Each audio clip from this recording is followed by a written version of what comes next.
From the Opopco Studios in Oklahoma City, you're watching the Press Row. I'm Jenny Carlson here with Barry Trammell. Press Row is brought to you by Cox High-Speed Internet. Barry, it's time for our weekly inbox segment where we take readers' emails and questions and we try to answer them. Let's go right to the inbox and let's start with Mike. Mike asks, are OU fans too concerned about a few kickoff returns for touchdowns? All of us hate to see it happen, but have they ever hurt us too much? Have we lost many games because of it? Barry? Well, the answer is yes. I mean, if the Texas game matters to you, I mean, if that's the one you don't mind throwing away, then sure, forget about the kickoff returns. 2008 Texas, Sooners are dominating. They let Jordan Shipley take one to the house right before halftime, gets Texas back in the game. The Longhorns win it in the second half. So, yeah, the kickoff returns can hurt bad. Now, the Sooners survived Bedlam last year. Right. But Justin Gilbert takes one to the house, and that could have cost the Sooners big time. They got to fix this up. Now, somebody said, why is, OSU let Fozzie Whitaker take one also?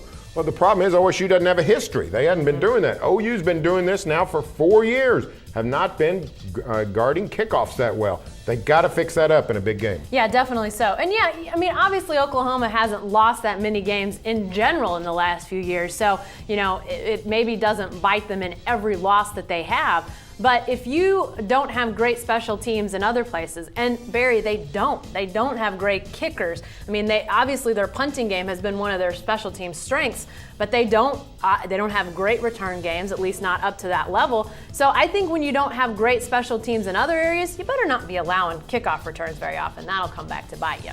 Hey, let's go back to the inbox, and this question comes from Mo. Mo asks, after the Texas game again, by far, this was OSU's best defensive game. Solid performance. What's with all the hand-wringing over OSU's defense?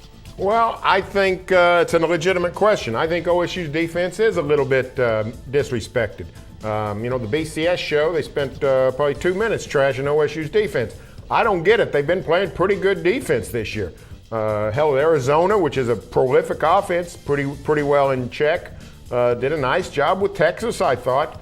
A&M shut them down completely in the second half. I think OSU's defense is playing pretty good. Yeah, I do too. I mean, statistically, if you look at overall defense, yeah, they don't rank very high. They don't rank as high as, say, Oklahoma or Auburn or Alabama.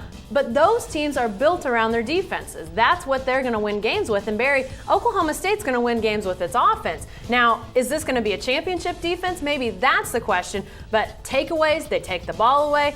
I think it's a little unfair, the criticism that's come for OSU's defense. A lot of it is way too much people look too much at yardage. Yardage totals are overrated, both offense and defense.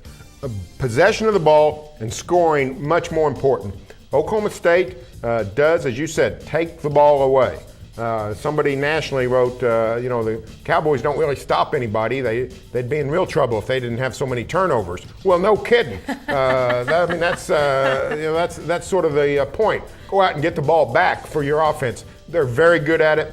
I think this is not a great OSU defense, but I think it's a pretty good OSU defense. I think they've got a chance to keep the Cowboys in every game. Definitely so. All right, let's go back to the inbox, and this question comes from Joshua. He asks, of the schools available, if you had the choice of the 3 filler schools to the Big 12, who would you choose?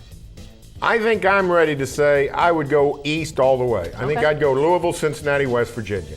Brigham Young would be a great addition in terms of football profile. But people who have dealt with them in the Mountain West say they're just hard to deal with. Frankly, this conference already has enough teams, enough schools that are hard to deal with. Don't need another. I think moving east would enhance the Big 12's profile on a national basis.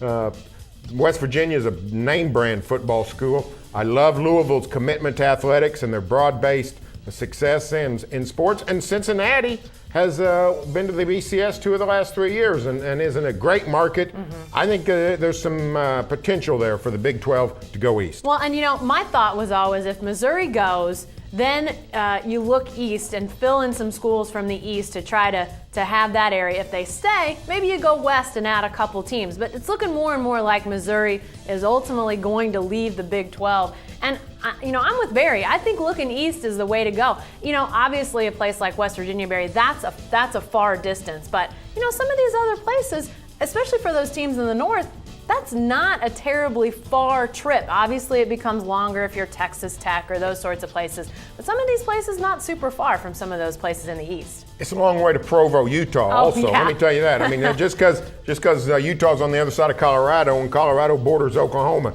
don't go thinking that's a short trip. It's 1,000 miles to Provo. Definitely so. All right, back to the inbox for one more. This one is from Tim. Tim asks, as far as the 2008 comparisons, OU had a great offensive line. I don't think Sam Bradford was ever touched until the Florida game. And with Jermaine Gresham, I could play quarterback in the red zone. What do you think about that, Barry? Well, I mean, if he's saying, without Jermaine Gresham, you can't have a good red zone offense, I disagree. Yeah. Now, if you're saying Jermaine Gresham helped a bunch, I do agree. Just throw it to Big Jermaine and all your troubles are over. I do think OU could look to the tight ends more Definitely. in the red zone. I think, Travis Haney did some good research this week, and it looks like, the Sooners in the red zone struggle, but some of their better success comes when they throw to the tight ends. So I would look for the tight ends more. James Hanna, Austin Hayward, my man Trent Rattery, all these guys, capable of making the catch. I would look more to the tight ends. Yeah, tight ends would be a good option. So would a guy named Trey Millard. I would look to this guy, at least try to get the ball in his hands once. Just try it, Josh Heupel, please. One time, hand it to Trey from about the 2-yard line and see what he can do. Everybody got a big charge out of his run down the sidelines. It's been about a month ago now when he ran over a guy. I think he'd be willing to do that down in the red zone. They tried to get it to him once in the Kansas game on a pass play. So they don't really have him blocking that much. They haven't handed the ball to him in those red zone situations. Just give it a try. Please, I'm begging Josh Heupel here. All right, folks, be sure to stay with the best coverage team anywhere at newsok.com and every day in the Oklahoman.